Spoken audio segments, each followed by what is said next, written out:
Hello and welcome to the Annie Altman Show, the podcast. Welcome to the 5th season and the 10th and final episode of the Choice series. I'm here today with one of my best friends in the world, Giselle Sunny Palacios, a past podcast consultant, person who helped make the website from a framework to give it a real quote-unquote website framework. And we are both on the Big Island and separately, virtually podcasting.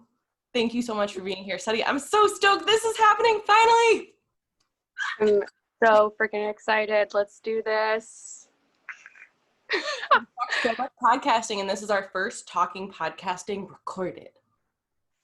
Yeah, it's almost monumentous in the history of the Annie Altman Show. This feels like a really cool full circling, and having Kate and you on, and we're all the birthing of the podcast to hear. Yeah, that's really true. And Luna and Nate on that first episode of the Choice series. Yeah, I mean, when I met you, the humanity was but a seed in the making. Yeah, it's huge. I'm excited. Here we are. So you can find Sunny at Mostly Me Sunny, and you can check out Sunny's blog and read posts and poetry. And I'm going to turn it over to you to say a little bit about you. What on the airwaves are you? Who are you? And what do people need to know? No big deal. Oh my gosh, so funny. I knew this question was coming because I've heard, so many podcasts. But I was like, I'm not going to think about it at all. It's like, what? Yeah. I'm a human, I identify as non-binary. I use they, them pronouns. I'm first generation American. My mom's Colombian. My dad's Cuban. I live on the Big Island. I traveled for the last year.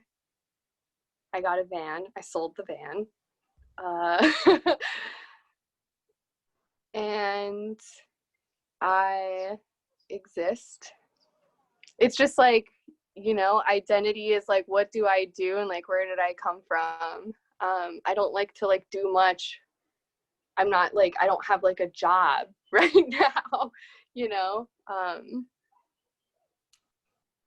but I focus a lot on my relationships, and we're focusing a lot on growing food right now and making our new home our home. And that's what I do every day. You're recently also a dog's human. That's pretty exciting. Adopted a new doggo, Naga, who's right over there sleeping. And that takes up most of my heart time as well. My heart time, like a Pisces stereotype. I'm a Pisces, Libra moon, Capricorn rising. And I think that's where me and Annie really like explode in Capricornness. Saturn everywhere. Yeah, you definitely are someone who has a lot of knowledge about sustainability and making different life choices and going different routes. You've explored a lot of different routes of things, and we also have that overlap of exploring both structured academics and also not doing that. Yeah. Yes, I appreciate that. I would say I'm an explorer of feelings, and I'm on the cusp of Aquarius and Pisces, and I think I'm very Aquarian and like, I need to challenge everything the box says, at least in my brain thoughts. So I feel like my whole existence gets to be an act of rebellion, from like choosing to grow out my body hair to choosing to go by they, them. Yeah. That seems like a great segue to talking about choices of privilege. And then when we talk about what choice means, to acknowledge first the privilege of choices. And the privilege of, when I was really zooming out and thinking about this more last night, the privilege of existence and the whole, none of us know where we came from and where we're going, and somehow we're all here doing this humaning thing right now. We all just got it as a privilege.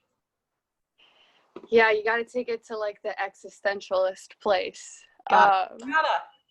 Which I was like thinking about this the other day of like, am I always thinking about my existentialism? You know, like, how existential are you?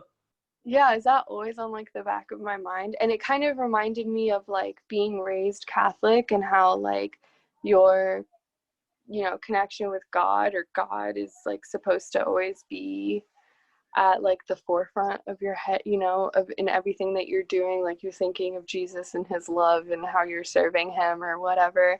And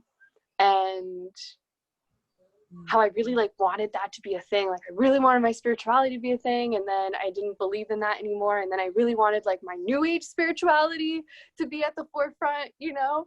And then I kind of like chilled on that as well. And I'm kind of like in this in-between of like, well, now I just feel existential all the time. Like I'm always like, I'm chewing right now, and this is the human experience of taste, and what if this is all just made up like the Matrix? And Whoa. I relate to that. Going to new age spirituality is another kind of outlet. Like, yeah, the pendulum of, okay, well, I'm gonna reject Judaism, I'm gonna go to Buddhism, okay, well, I'm gonna go back, oh wait, hold on, it's all just, what am I doing? And how do we make like yoga and veganism the new dogma? Like that's new age, you know, spirituality, or we make, you know, we connect it to our spiritual purpose or whatever. Totally. And again, talking about privilege and whitewashing of yoga, it's a great example of that one. Or people who push dogma without things like talking about who's picking food or different sorts of cultures of, but I mean, there's all, yeah. I mean, what does it mean to eat quinoa and beans every day? Like, where does quinoa and beans come from? You know, like, that's not necessarily what's best for the planet. Mass producing anything is going to be harmful in the long run. Pardon my interrupting. I'm too excited to be podcasting. It's all a bunch of privileges that then we all compound and don't notice, because part of privilege is not noticing and not knowing it. Which then, to go to your point of like, wait, what am I doing right now? Wait, where did this food that I'm chewing come from? Well, wait, where are these scraps going? What am I doing with them? What is it really feels, I mean, I love the food example, as you know, because it's so tangible of like, what is the food that really feels best in my body? Do I like eating plant-based fully? For me, do I like eating some eggs? Do I not want this? What works, and what are the choices I'm going to make with the privileges I have about all of these everyday life human things? Yeah, boundaries. Totally. And that's what leads me more so to want to be out here in the Big Island. And like this morning I woke up kind of stressed, being like, we don't have a compost situation set down, and like we definitely have pig proof right now, and we need to get these seeds in the ground, and you know, we got to be sustainable, and we got to, you know. And I think Nathan's like cutting up coconuts right now to make coconut milk, like as we speak, you know. And it feels like my full-time job. So okay, maybe I will start with that next time, with when I'm presenting my identity of I'm a advocate and explorer of true sustainability, living off grid, or locally sourcing, because that's, I guess, what makes me feel best at the end of the day of how I'm participating in this, like in breaking this cognitive dissonance that we're all in. You know, I'm still on Helco, like I'm still on the grid. I get electricity in this little house thing, But I'm on catchment, you know, I catch my own water, and that's what I use to shower, and I brush my teeth with it. I think I'm fine so far. We'll see how it goes. But I'm sure it gets filtered somewhere along over there. But yeah, it's like, that's what I do today. And that is my privilege. I I flew across the world to get here, and my mom flew across the world to get to where I, you know, was born. And that's a lot of compounded privilege. To choose where you're living and how you're living. Yeah. Choices that are in what I'm hearing so much is, and feeling in my experience of it, it is the choices in alignment with you and whatever identity is. Like, I loved your point of, what is it? Is it my actions? Is it my preferences? Is it how I spend my day? Yeah, right? Yeah, it's a hard one. I mean, all of those things are significant, right? All of those make a whole human. And different people have different access to different choices that would then contribute to what they're doing, where they're living.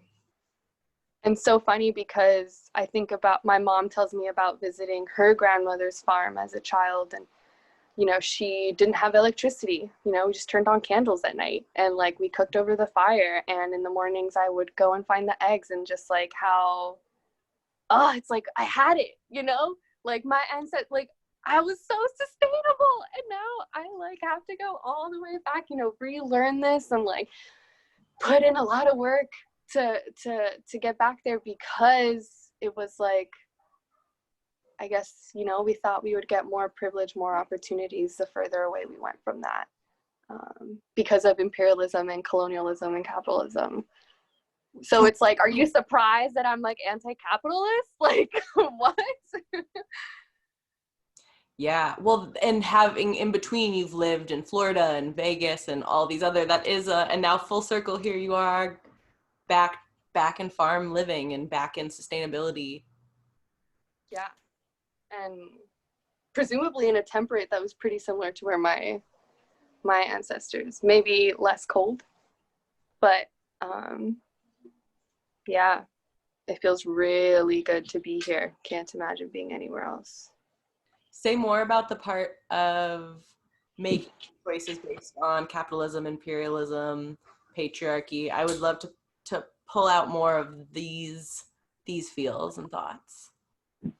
I don't know, give me an example. What specifically? What in you, because for some, did you always, when you were little Sunny, were you like, yeah, I remember being on the farm at grandma's and I want to go back to the farm? Or were you like, yeah, Vegas, makeup, I'm gonna, you know, like, what was that consciousness? Let's go to the city. What was that shift like for you to make that choice? That's such a deep question, Annie. Holy shit. Wow, totally a series of choices. But also like non-choice, right? Like I feel like I was born being who I am in a lot of ways, and as like my brain has developed in my capacity to understand myself with a capital S, you know, it gets easier to recognize myself, but and make choices from that self place rather than right. like one internal part make that choice. Right.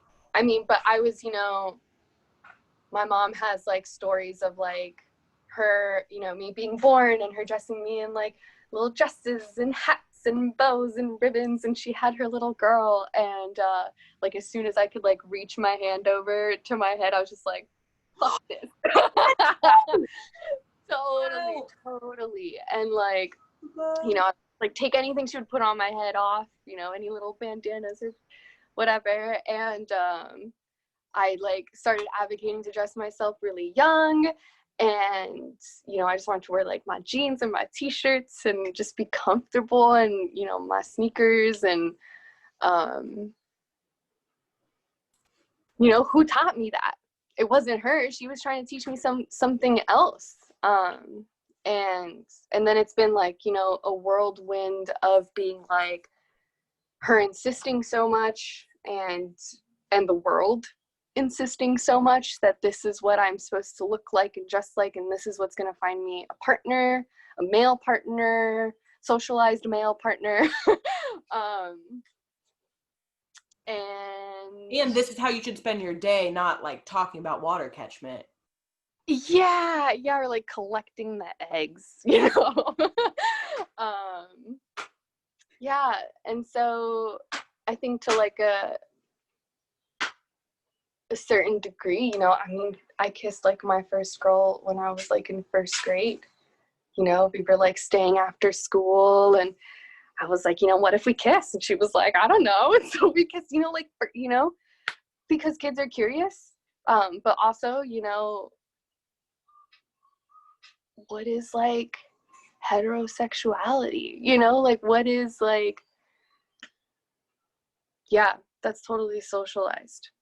But interesting to like be a child and to be choosing such a different path than what you're being reinforced with. And I guess that's what makes me think like I am who I've always been who I am. And always have my parents thought it's going to be like a stage, you know, like adolescence, like I was just going to grow out of adolescence. And my early 20s was a lot of like, you're still acting like a teenager. And I'm just like, no, I'm just like a different person.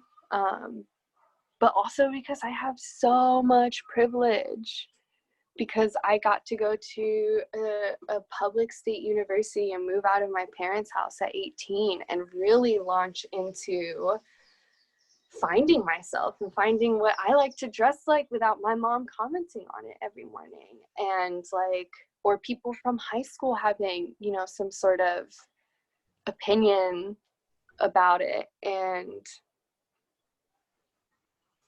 yeah, I think, and then the privilege of getting to go to that school and therapy being included in my tuition, and the choice that I made to seek out therapy, and just how lucky I was that I got 3 years of therapy. I don't think that actually even happens that often at that university, University of Florida, go Gators. But it was like huge, you know, like totally changed my life, like totally changed the path of my development and like how I was able to communicate with myself and with other people. And like, you know, being born a Pisces, like emotions being like my burden. And then through therapy becoming empowered and seeing like, this is my superpower, you know, like this is what makes me freaking awesome. And shit, that's a lot of privilege. I appreciate you acknowledging about therapy too, and helping to reinforce that support of therapy, and that therapy is a privilege and a tool that can help create more privileges and help more people and snowball. Because if you can like expand this and expand this, you're,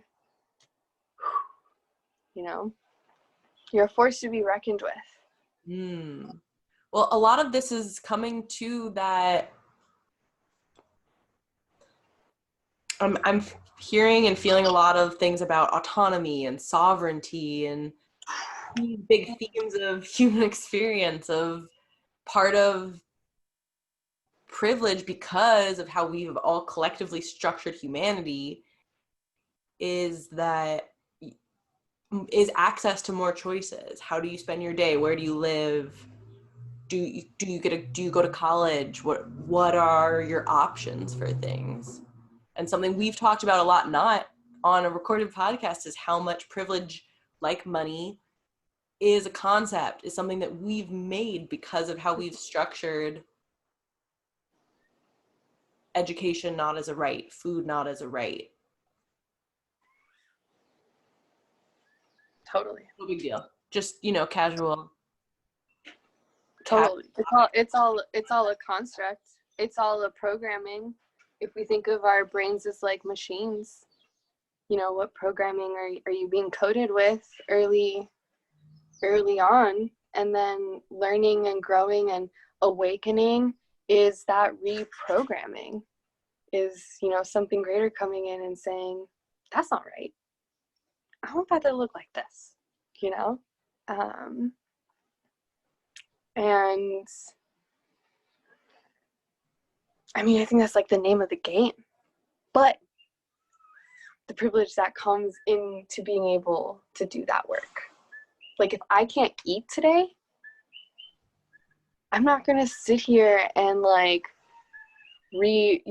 think about like social structures or like whatever, you know? Totally. Maslow's pyramid. There's no time. Yeah. There's no time, and also it doesn't make biological, psychological sense to record a podcast, to talk about feelings, to whatever it is, if you don't have a place to sleep and food to eat. Yeah. Yeah. This is where I get in such anger and sadness, and in the feels, thank you, water feeler people, what are we doing? How? It makes no sense to me that there's so many humans on the planet, that there's food and land to grow food on the planet, and we're like, yeah, we're gonna leave that for tomorrow, like we'll distribute resources then, we'll do that then. And I see that as so connected to things like therapy and all of the stigma and dogma about it, because then people are like, therapy is this privileged thing that only certain people get to do. And although I also did like 2 years of therapy here on island off of like just like the state insurance, and it was totally free. And to have that insurance was totally free. That's so cool. That's me, you know, being resourceful as well. Oh my gosh. And it was wild because I wanted it to be a woman of color. So I looked for like a Latin last name, and first woman I called who, you know, had, speak English, speak Spanish, whatever. I walk into her office and she's Colombian. She's like 10 years older than my mom, Colombian, super cool. Like that's where I learned internal family systems and totally, you know, took my therapeutic healing and application to like a whole other level. But what you were saying was reminding me of like shout out IFS and that therapist, and thank you for teaching me about IFS. You're welcome. It's my gift. Yeah, IFS is like the key. I feel like it's so internal family systems. Check it out. Google it. But I was thinking about what you were talking about just earlier, and was picturing these like just like these injustices and such, and I was picturing I don't know if you saw my story on Instagram yesterday. It was just like something about the immigrant workers right now in California, you know, picking during a pandemic, and it's like this video of them like harvesting these grapes as fast as they can with like these humongous fires in the background, and they're like covered head to toe because of the corona. It's just like, and you know, the post was emphasizing like, this is happening. Think about this when you go to a grocery store and buy your food right now. And these people are essential workers. They're undocumented. They're not getting any sort of aid. They have no health care, you know, like such a force of injustice. And I reblog it on my story, and that's my contribution, you know, and but then to take it a step further, my contribution is growing my own peppers and my own grapes. And, you know, because I'm not going to go to the store and buy that. I don't need to go to the store to buy avocados. I have so many freaking avocados on this land. It's incredible. I'm in such a state of abundance. And that is how I'm participating on dismantling that system, in addition to the other things I can be doing as well through the system. But if people aren't buying the things that they're harvesting, I guess what happens to those people then? Do they still get care? They need those jobs. It's a loop. It's a lot of things. It's a lot of things, but it's worth thinking about. Just because I'm overwhelmed and I'm uncomfortable doesn't mean that I don't have to think about that. Yes, just because it's a clusterfuck, just because it's uncomfortable, again, to underscore that one, which happens with all sorts of things about privilege of all the types, is that it's, oh, this is uncomfortable. Oh, well, what is talking about it going to do? Which is the same thing as talk therapy. What is talking about my feelings going to do? How's that? Yep. This doesn't fix anything. And it's so, I'm glad you brought up abundance and that abundant scarcity mentality and how privilege as a concept relies on and then on and manipulates that. And, you know, there's people who are buying those grapes, for example, who are saying, maybe this is the only fruit I can afford or will eat, or something that is because of their scarcity mentality, because of the constructs of privilege and all of the things that we've done collectively. Then other people are making choices based on all sorts of constraints. It's like we're all in this lock grid. Yeah. Let's just not talk about it and like pretend it goes away. Just keep going on every day. People aren't doing that. But that's not currently happening right now. Well, we're sitting here like, and it's heavy, it's uncomfortable, it's bad. It's like, oh, this isn't good podcast content to like talk about. I had to put some lightness in. Sad. No, I appreciate it. Or whatever internal family systems part thing for that. Because it's ridiculous. It is a cognitive dissonance, like you're saying, to be acting like, because on the other hand, if that's all you're going to think about and feel about all the time, you are paralyzed and you are unable to change it. And where would you have the energy to be growing your own food and more of your own food to not support that? So it's like, I'm just on the word clusterfuck of like, oh, okay, well, you got to practice the sustainable balance of thinking about it and also doing what you're doing. Hey, Siren. End scene. Great, this is great podcast content. That was great. That was great. Yeah. Yeah, I met someone this last year who was like, Virgo, who was like, I've got to go chain myself to the White House, you know, like, that's what, you know, this is violence and the revolution will be violent and all of, you know, this. And I'm like, okay, but like, what are you doing like right now, like today? You know, because you're not doing that. You're not chaining yourself to the White House. So I guess that makes me feel better. Every day is the little ways in which I'm choosing to not participate or to participate differently. And really, I feel like living on the Big Island really creates a container and an environment where it's a lot easier for me to do that, you know? Totally. I relate to that a lot. It's for me, and maybe this is how, I'm curious if you feel this way too, it's using the privilege of choices to make less privileges, to make privilege less of a thing, to vote with my dollars and my choices to dismantle these systems of privilege. Right. I'm one less person who's not, you know, shopping at Target for all of my needs. I'm thrifting, you know, as much as I can. And I mean, I showed you my magazine holder. It's just a cardboard box that I like cut in a good way. And that's just, you know, being resourceful and and thinking about what happens to all of that trash. Where does it go? Where does it go is so real.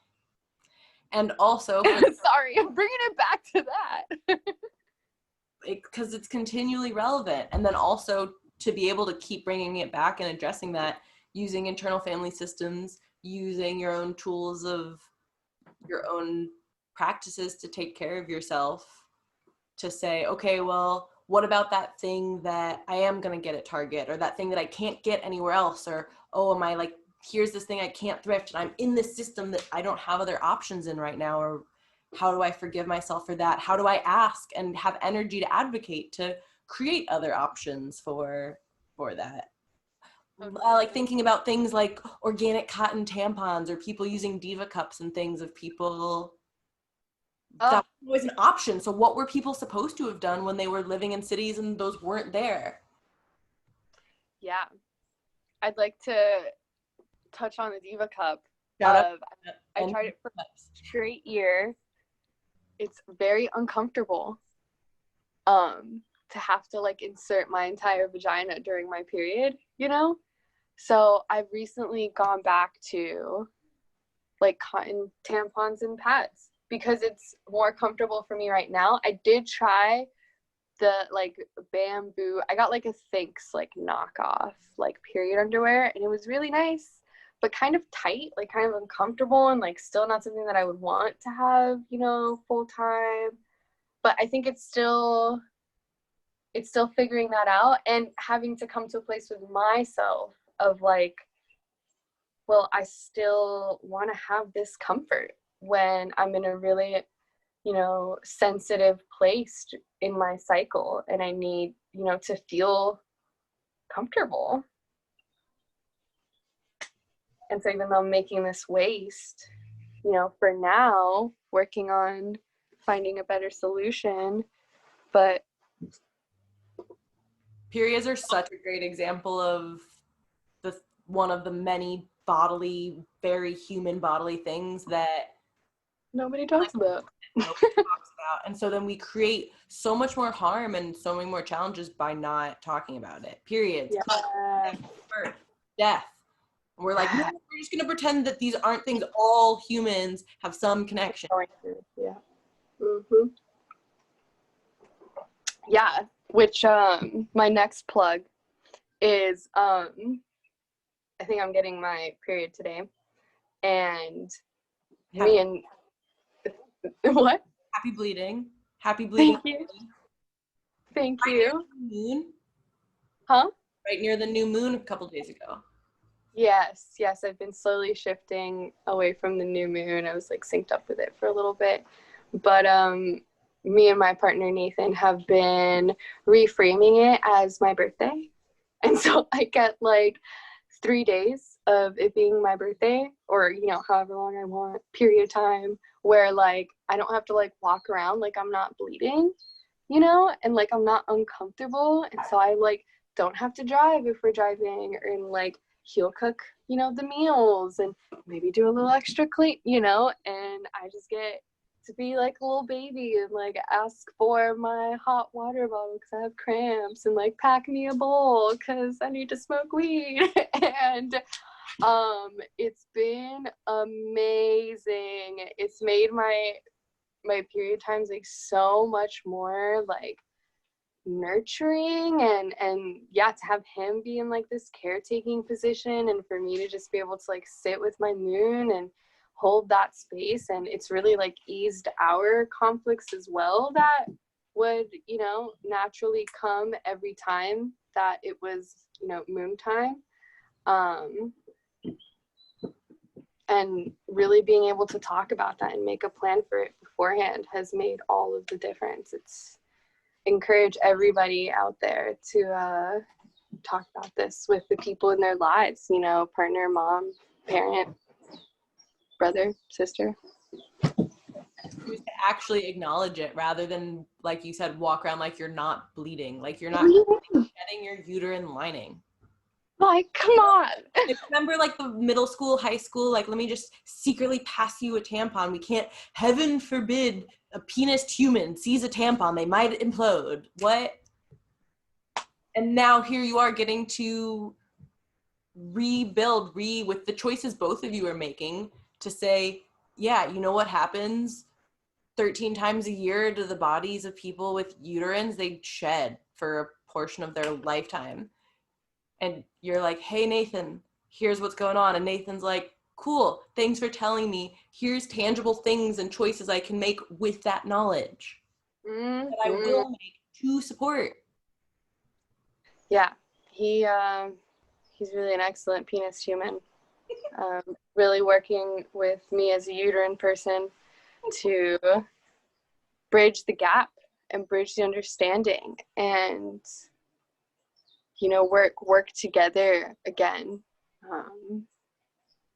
collectively. And I like to think that like the work that we do within our relationship contributes to the bigger collective. Say more on that. Will about, and it doesn't have to be specific to that as much as any sort of your own interpersonal work and how that contributes.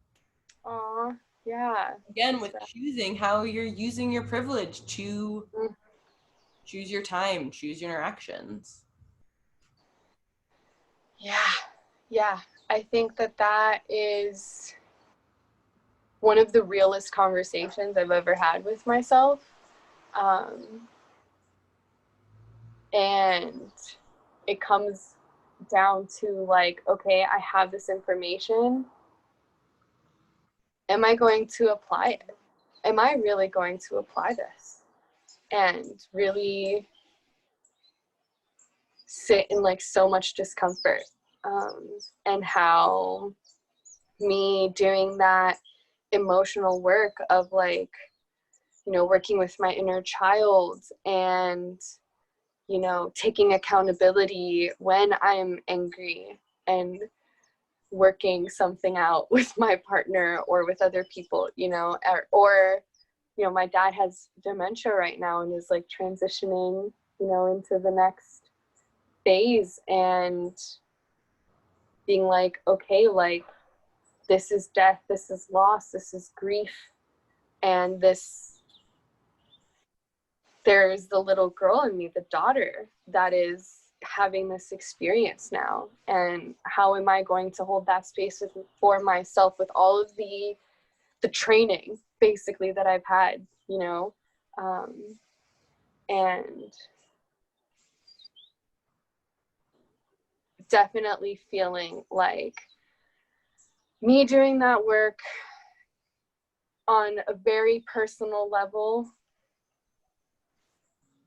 setting that example, whether somebody sees it or not, whether I'm communicating it to people or not, you know, just in living it authentically, vulnerably, as raw as possible, that's making a difference. Like that's contributing to like this bigger cloud of, you know, culture and society and conditioning that's holding all of us. Because, you know, people are watching. You do have friends, you know, you are touching people's lives. You are interacting with other people. I mean, just like my mom. Like, I feel like me being her daughter has, like, you know, changed her so much in her thinking. And, you know, we're talking about boundaries now. We're talking about triggers. And, you know, she wants to write the story of her life. And, yeah. And that's, like, healing some ancestral shit, too, you know? So that's pretty heavy and powerful in and of itself. And I love my mom so much. And, yeah, using that complex story as something powerful. That's something of like being ashamed of, you know?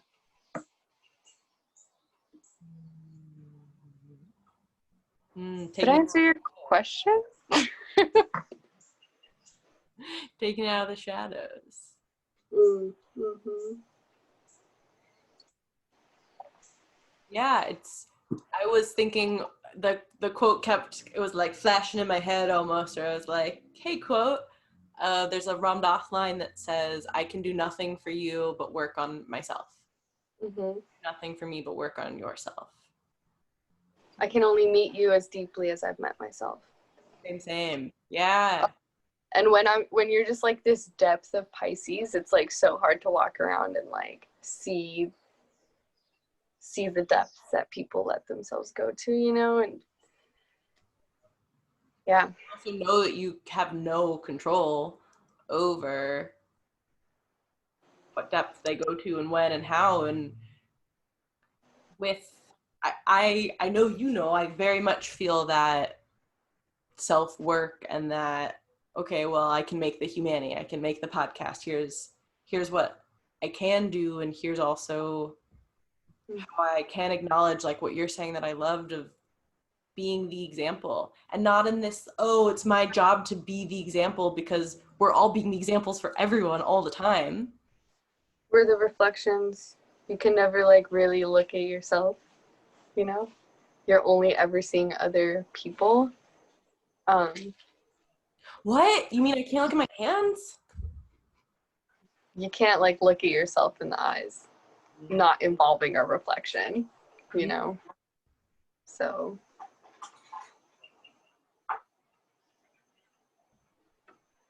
every human is a reflection. Yeah. And we need that to navigate our choices and to learn from. That's so much of how we do make our choices and how we navigate, okay, well, you know, here's what I saw worked for them or didn't work for them, or, oh, I heard this story about this thing in their experience. And okay, well, now what am I going to do?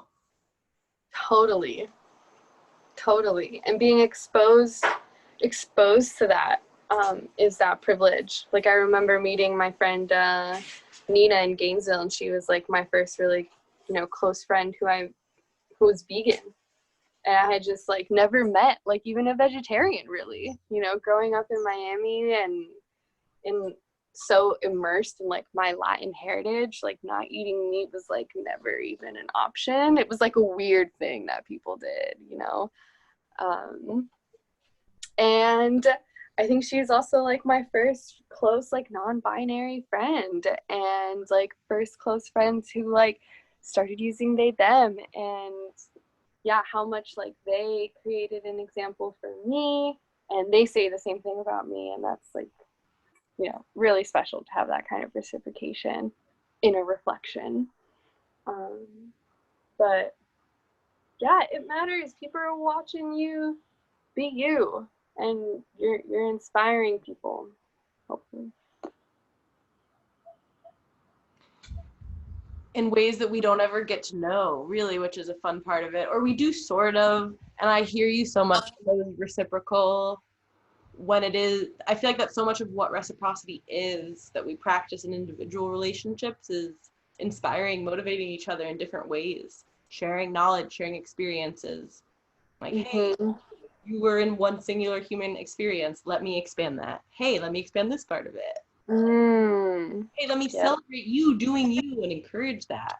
Like, that's something too that is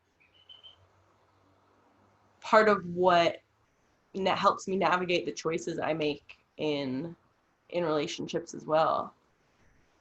You know, like part of when like Nina came to you and said, oh, I'd like to use they them, I'm guessing your response was like, fuck yeah, thanks for telling me. I support, I'm excited that you're doing you. Totally. Yeah.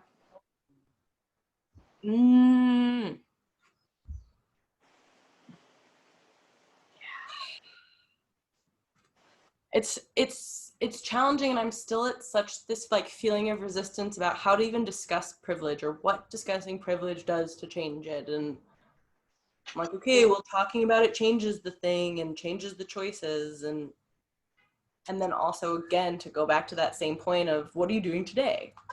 Okay, we're choosing to give our time to this podcast and to talk about it, and how is this helping us in our personal development? How is someone in their development who might listen to this going to be helped? What would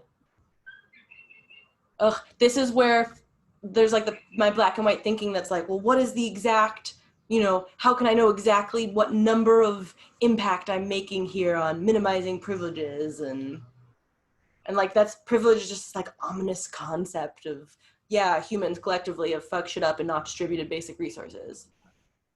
Oh, I appreciate you coming on, because I get it. I'm being way more candid, I feel like, than I've been in other. Ooh, okay. Yeah, I think that it totally helps to mention privilege, you know? What like, else do you do? Yeah, no. Like, what helped you get from not mentioning it? Like, that's weirder to not acknowledge it. Totally. And it totally makes a difference. Being acknowledged totally makes a difference. You know, I don't remember. I don't know. My friend, I don't remember. I was going to use another example, but I'll just use this example. And my friend was talking about, you know, they're talking about moving to a state in like the Midwest or whatever, Tennessee, I think it was. And for this like school opportunity, and I was like, you know, you're moving back to the mainland, like, you know, the South, like, is, or Midwest, or whatever, you know, it's really like racist. And she was like, I don't care, you know, like, I'm going, you know, I want to go to this school, and of course I know there's nothing bad about that, right? Like, it's, yes, of course it's true. And in that moment, like, you could acknowledge like the privilege that because you're white and you look white, it's really not that important that there's a bunch of racist people, other than it's going to be really annoying. But really, it's not going to affect your day-to-day. Whereas, like, I'm not moving to Tennessee, you know? I like it in Hawaii, where being brown is a privilege. Mm. Mm. And so you made your choice to live where you want to live and support. Well, what I was trying to say with that anecdote is like how I would have appreciated in that moment that person calling out their own privilege. I almost said like, your privilege is showing, but I didn't, because I wanted to support my friend in her decision, you know, to pursue this dream, and that is obviously how I feel. But it's those little moments, you know, where it just, you know, feels helpful. Yeah, I didn't realize it wasn't acknowledged because you're white passing because of how you're presenting, because of this, that. Well, no, she's white. She's not white passing. Okay. Yeah. I misunderstood then a lot of that story, because she's talking about not wanting to be white around white people being racist. And no. I mentioned, she said that. I'm sorry, not wanting to be around white people being racist as a white person. No, I was the one who told her that I wouldn't move there because it's racist, and she just said that she didn't care. And I'm saying to you, not something I said to her, that she has the privilege of not caring because she's white, and so it doesn't affect her the same way that it affects a brown person. That's all. And that anecdote showing that not caring is the privilege. And then also the part where you're saying that it would have made a difference to acknowledge that and to say, hey, yeah, whoa, this is a totally different experience to me because of something I didn't choose in terms of how I'm presenting. Mm-hmm. Yep. And maybe it opens up more, and does open up more options because of not having those constraints on choices. Right. Yeah. Just being able to say in that moment, like, yeah, like, I can say that because of my privilege. You know, it totally helps. It totally helps to mention that, you know, I'm saying this statement, or I'm feeling this way because I'm living a different privileged experience than you are in this moment. Because we all have privilege and different kinds of privileges, and exploring that is a part of the work. And the nuances of that is a part of the work, and understanding nuance. Yeah, it's really important. I feel like that. Thanks for going back through my misunderstanding of, I didn't realize it was, I misheard part of it. We're on the page now. Yeah. And that goes directly back to the part of talking about, I can only meet you as deeply as I've met myself, and working on yourself and all of that, to say, how am I navigating my daily life and these little interactions, and who are the people who I'm choosing to address this with, and who are the people who I'm not choosing to address this with, and then how to impact our relationship. Yes, and navigating how much work I'm willing to put in a given moment. Choice again of how much emotional labor to give, how much time. Yeah. And I know for the part of you that loves community and loves helping and loves talking people through feelings, that sometimes that can be fun and exciting and feel good. And then also for the part of you that's a human, and as we've talked about and as I've talked about on the podcast before, of it's not someone's job to educate someone else, and someone can only show them how to educate their own self. Mm-hmm. How do you navigate that sort of a balance? To go back to balance and sustainability too, how do you decide what's sustainable? How do you make those choices? Totally. Person say because of what were the circumstances that you didn't want to say, hey, that's a really privileged comment of you to be making, my dear white friend, like, come on. I think it all depends. It depends on the environment. It depends on like how I want to talk about it. A lot of the times, like in that moment, we're in a group of friends, like you're talking about something you're excited about, like doesn't have to be right now because what you said doesn't make me immediately unsafe. That's kind of something that I gauge with. Like, is it okay for me to still be in this circle? It's okay. And also because I know this, friend in other capacities and their ability to advocate and be an ally. And so that obviously plays a part as well. But I really like to sit with it for a little bit and then have a bigger conversation about it.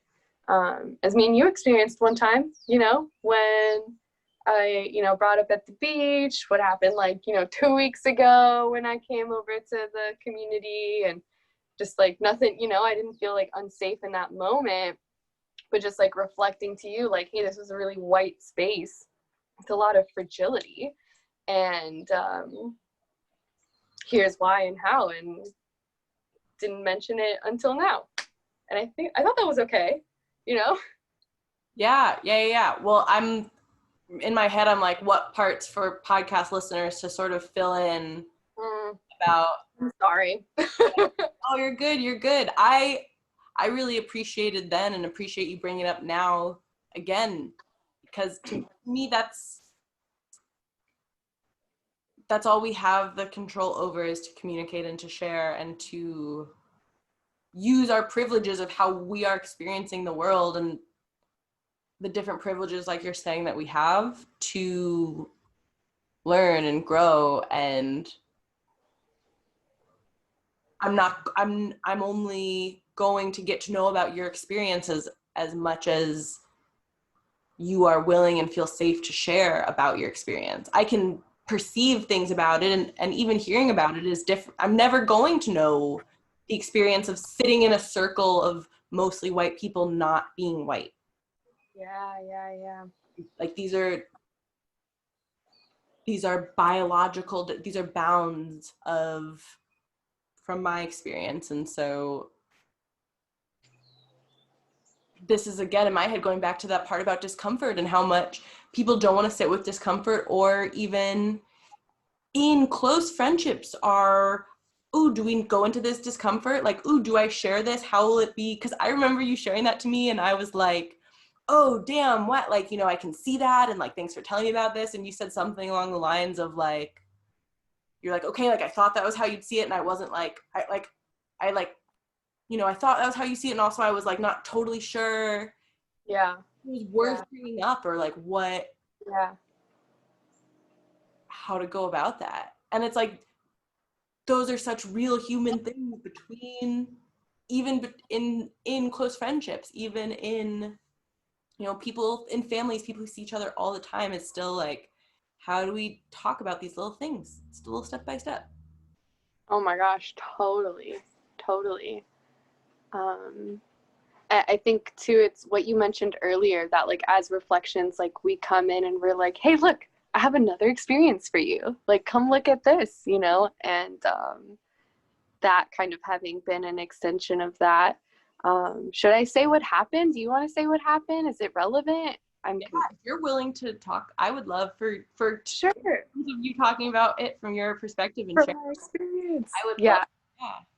Okay, I'll do it quickly. Okay. I came to visit Annie at the community she was staying at to witness the first like live performance of the Humani, which I was really excited about because we worked on it together, or I got to, you know, do things. Given a lot read of it. Feelings and time into it. I read it, I talked about it, explored. But yeah, it was so bizarre. Like 5 minutes into getting there, an older human who had been there, male presenting person who had been there, who was coming to see the show, like loses consciousness, and they had a heart attack or a stroke or something recently, and so it brought like great concern. We called the ambulances, and it was like a high energy moment for sure.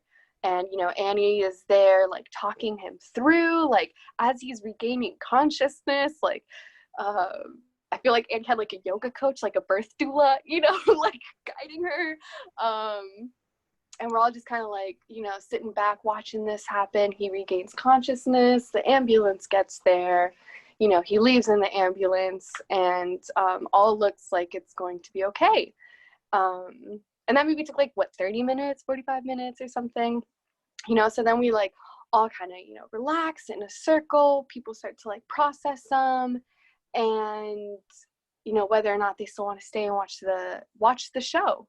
Well, and I had are you gonna do you still want to do it? What's going on? Oh, like should we all take a minute and like sit in a circle and talk? Should we like take a beat here? Yeah, and we totally did that, and you totally held that space as well. Yeah, I felt like you were really like the curator of it. Like not only was it like your performance, but you were there like facilitating this conversation with this unconscious, you know, person. She's like, so much, you really rocked that room.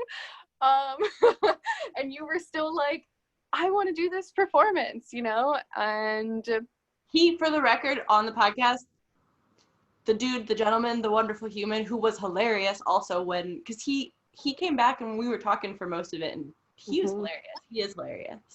He was like, do the show, like, I'm sorry to hold it up, and I was like, dude, I'm glad you're good. Like, something like, don't move. There was an air of like lightness to it, absolutely. And so we're like sitting in this circle, and everybody up there happens to be white, and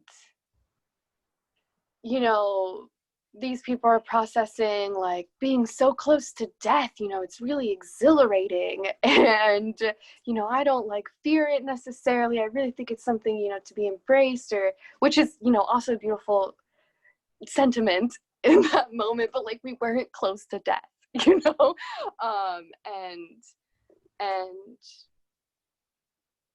yeah, like kind of like this framework of like this tragedy has occurred, and like I told Annie, like nothing happened, like it's fine, you know, he was fine, he's gonna be okay, you know, the ambulance came, he gained consciousness.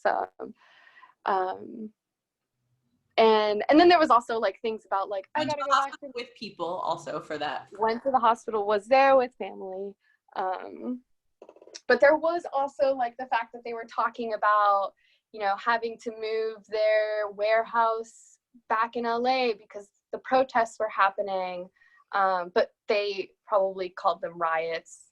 And, you know, another woman was like, I think somebody broke into my, you know, house, and without mentioning, you know, the message of what those actions, those, you know, experiences are really talking about, and just how irrelevant like their that message felt when they were, you know, talking about the inconvenience of having to move to Hawaii. And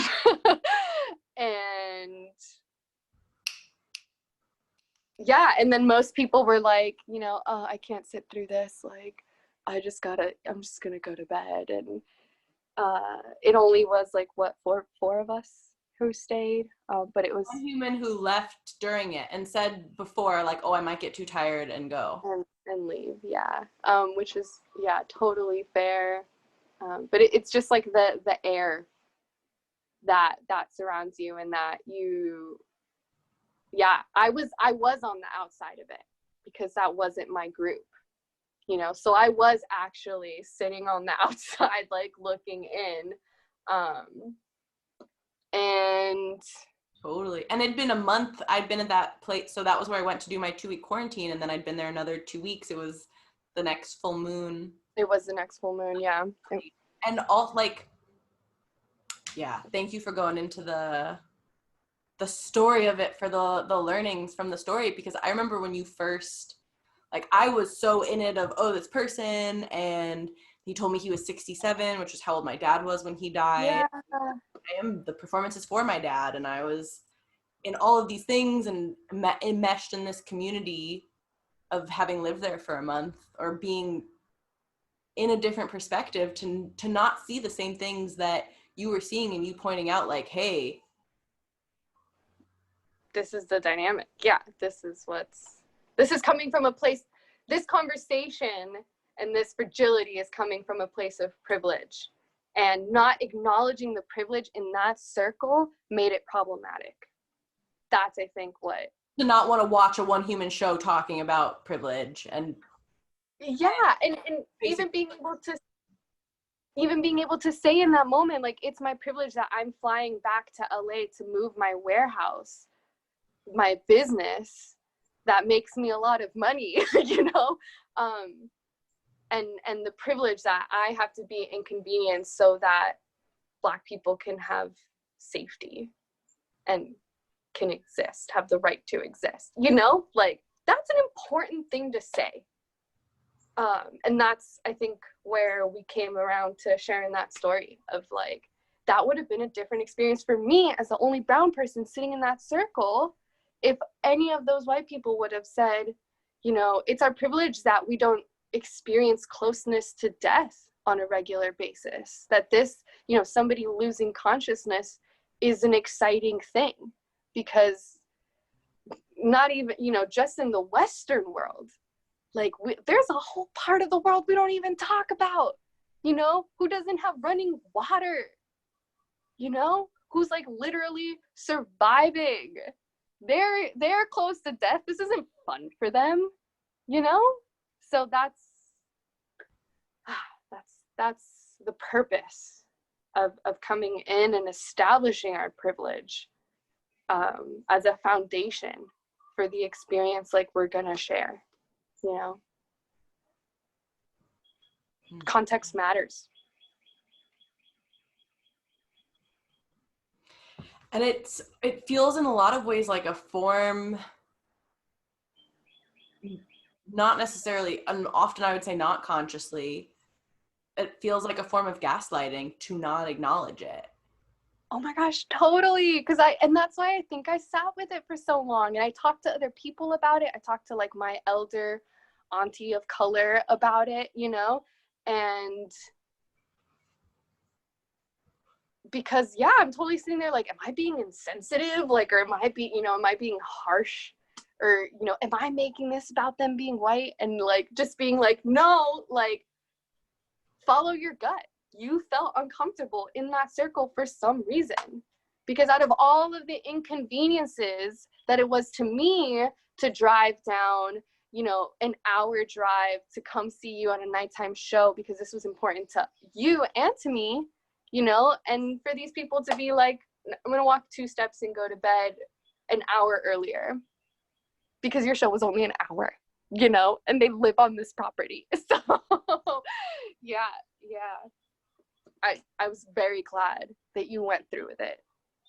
And even though I was sleepy, I was very glad that I stayed for it, because that's important. That's me, like, supporting your dreams. So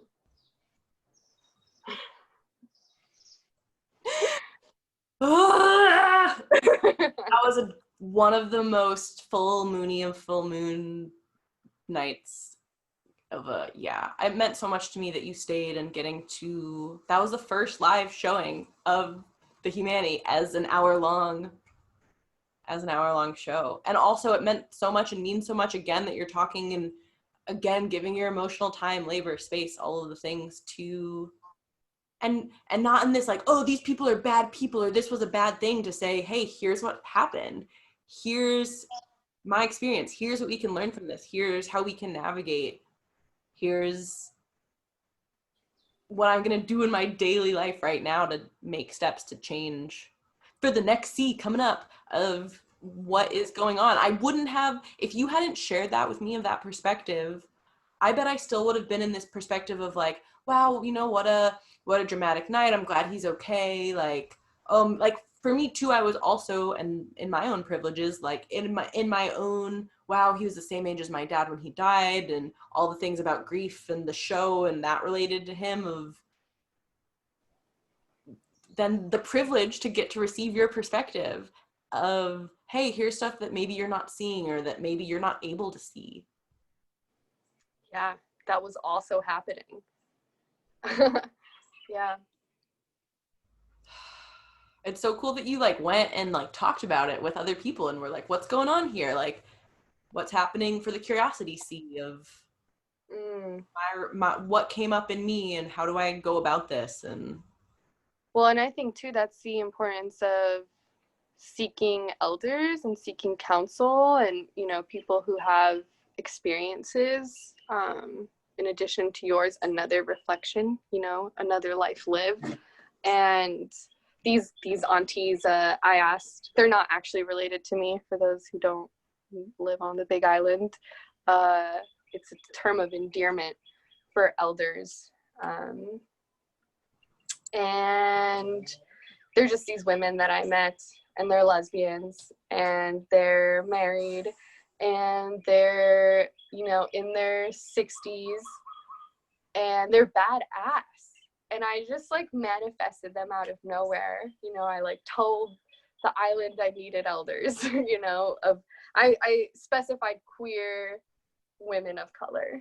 And yeah, Mona is Chicana, and Moby is Canadian, so she's not a woman of color, but she's a Pisces, and she's great. Yeah, and Mona is like, you know, they're both like long-time advocates. You know, they were out in the protests, like they're the reason like gay marriage is a thing, you know, like they were like the first pioneers of this walk, and just such a gift to have their, you know, their consult. And I've learned so much, like so much stuff where I would be like, what? Like so many times has my auntie, my tia Mona, done that for me, you know, of opening me up to this other perspective, that like, hey, this came from a place of racism, or this came from a place of sexism, or this came from a place of privilege, and I'm very versed in this, and so I can see it, young one, and you can't, and so here's this perspective. I'm like infinitely more woke by actually interacting with another human, an older human from an older generation who, yeah, we have differences, you know, we're still talking about some things, but there's still a lot of information there. Yeah. Your choice to receive it, to open yourself up to learning it, to say, oh, this person, wow, what a gift that I get to learn from this person. And to build community. Next C. It's all about that. Be on originally, maybe you'll still come on for that one. Would love it. Yeah, I'm a strong advocate for community, for sure. Because of, maybe we can kind of weave out on there, because I feel like you're someone who, in terms of choices and privileges and things that I get to learn with and from you, a lot of it is related to community. And that was why we talked about you coming on that C. And I feel like a lot of the choices you make are very community, that's a lot of what we've been talking about here, very community oriented choices. Collective oriented, yeah. That is going back to privilege and choosing to question what privilege is in communities. And how does my my privilege or my lack of acknowledging my privilege and the choices that come from my privilege, how does that affect the collective and the, not just my immediate community, but you know, the humanity community. And yeah, we're a connected organism. Nothing you do or say or think is solitary, is singular, it all has a reflection. And it's all about that connection. Let's go another C. It's all about that connection. Like, that's what being human is about. I was listening to the Love Savage podcast, and like somebody like came in and spoke about how like, you know, they're just starting this new job and like they can't like focus on this new relationship, and you know, they just don't have enough time. And I'm sitting there being like, I can't imagine choosing my job or like my career over having like the most incredible partnership that I happen to have right now. And just like how every day, like connecting with that person to such a capacity and depth is like, feels all the time like the point of why I'm here. And like connecting with other people and going into depths with them and like continuing to like claw at like what's it like to be human for you, and recognizing again and again that it's just you in another brain suit, you know, it's all the same. Yeah, it's a reflection. And you can choose that perspective and that way to navigate because of the privileges of all the things and all the other choices to do the work, to do your work. You can choose to care. I get it. I get to prioritize connection. Yeah. And ultimately, so much of what our ethical questions come down to right now as a whole comes down to choosing to care about the environment, choosing to care about the slave labor that goes on, you know, so that you can have your Target clothes, or, you know, the immigrant labor that goes on, the unpaid prison labor that goes on, that like fights these fires, like all of these injustices. You can choose to care about them, and that does mean there needs to be change. There's the other C. But wouldn't you be curious to know what a changed world would look like, where we're allowed to care about other people and their rights and their safety, and no kid needs to work in a factory, you know, across the world? Like, just make your own clothes, like, you know, choose not to participate. Choose to thrift your clothes, do clothes swaps. I've been facilitating some clothes swaps in the community, and that's been really fruitful. And yeah. I appreciate you bringing up caring as a theme here, and saying with the same as with being sensitive, with feeling, with emotion, the big picture of what's currently happening in reality right now as we're talking, to say, I'm going to choose to care. I'm going to choose to acknowledge it. I'm going to choose to be uncomfortable because that feels better than what's currently happening and acting like it's not. Yeah. Like self-gaslighting to do that. Not like it is. It's like cognitive dissonance, ultimately. But yeah, the more you choose to acknowledge these things and make space for them and vocalize them, just as you choose to acknowledge your privilege and vocalizing that and how that makes an impact to the space and to the greater collective, that's a choice you get to make as a contribution.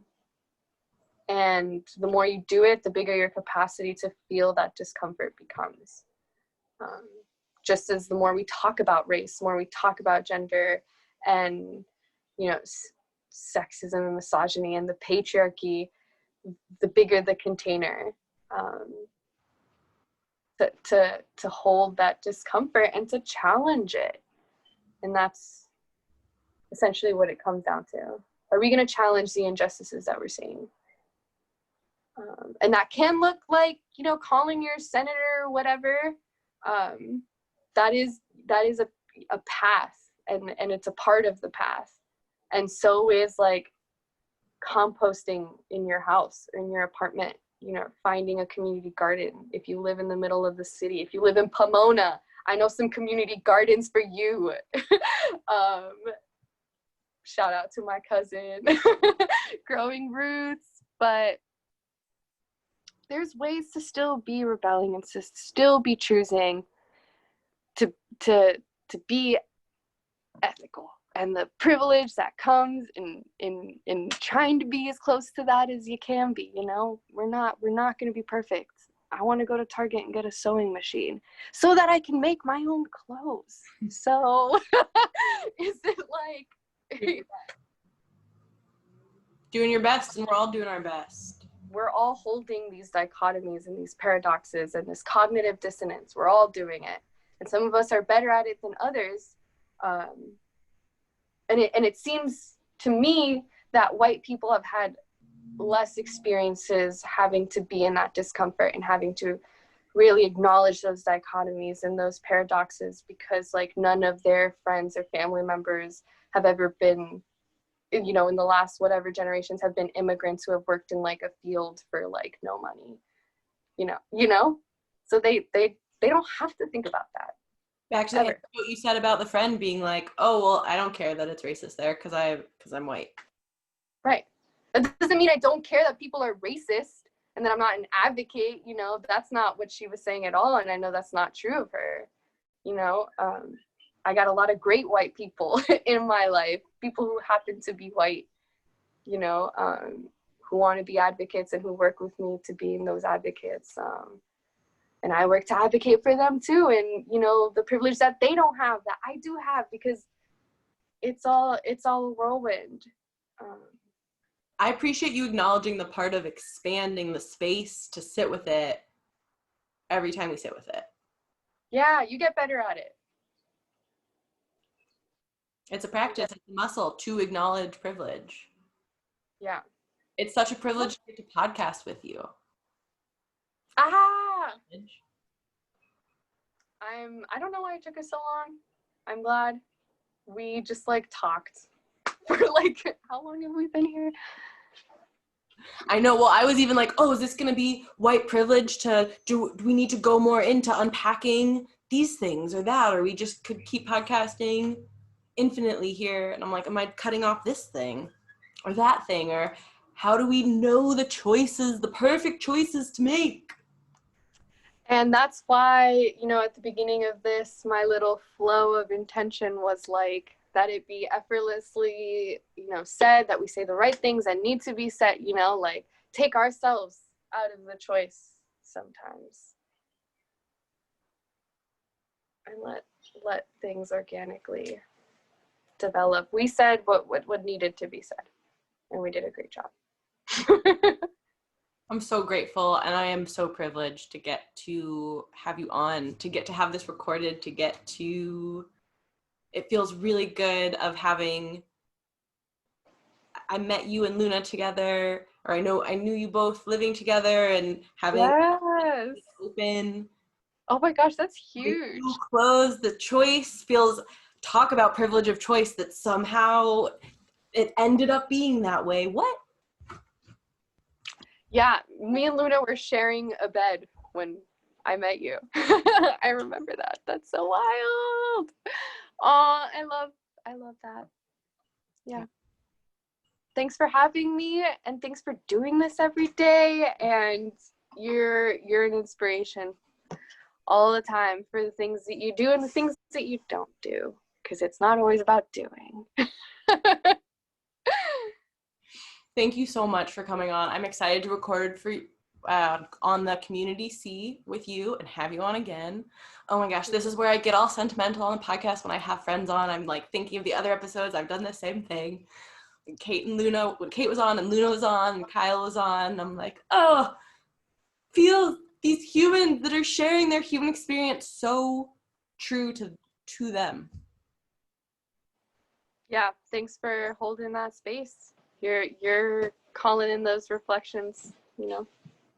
So thanks to all the people listening out there. I hope this made your brain tickle.